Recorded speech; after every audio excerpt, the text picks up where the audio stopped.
Hi, I'm Gillian Chen, a user experience designer from Toronto, and I'll be talking about our late breaking work, Characterizing Growth and Decline in Online UX Communities. This is joint work with Lillio from the University of Toronto. So, why study UX online communities? The UX discipline has been growing rapidly as evidenced by high job and skill demand. To support UX practitioners, online communities have become critical tools for brainstorming and discussing design problems together.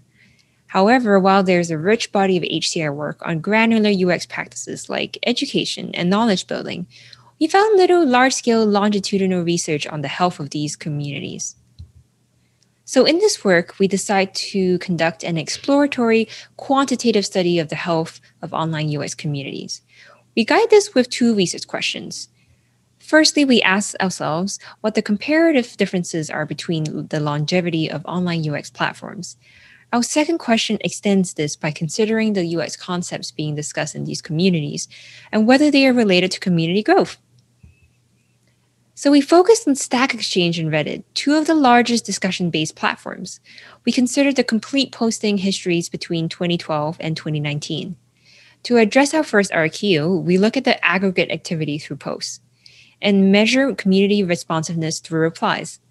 For the second RQ, we look at the content in these posts to figure out what topics are being discussed.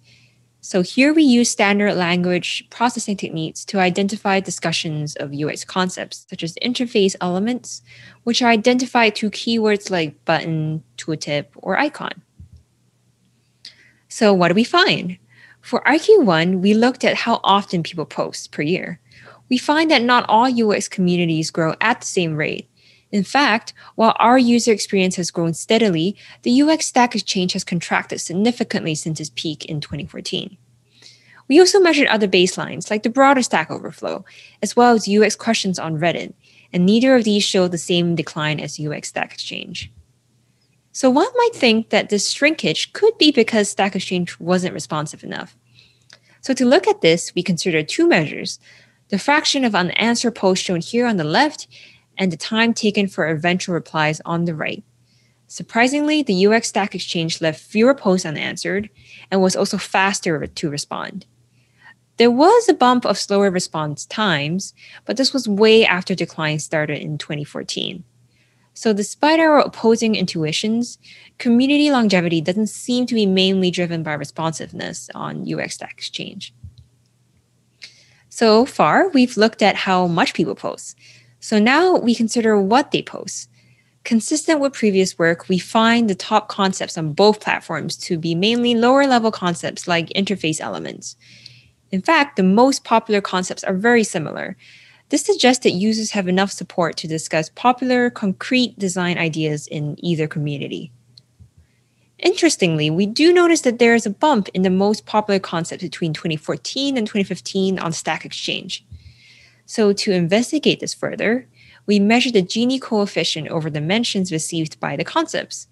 So in short, it's a metric that tracks how unequally mentions are shared by UX concepts. Values closer to 1 indicate inequality. And so here we find that the Gini coefficient on Stack Exchange jumps in 2015.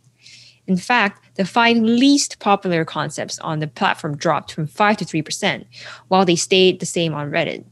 So it seems that niche UX concepts were the first to leave Stack Exchange when it began shrinking. So to sum it up, we show that online UX communities are prone to differing rates of growth and even decline.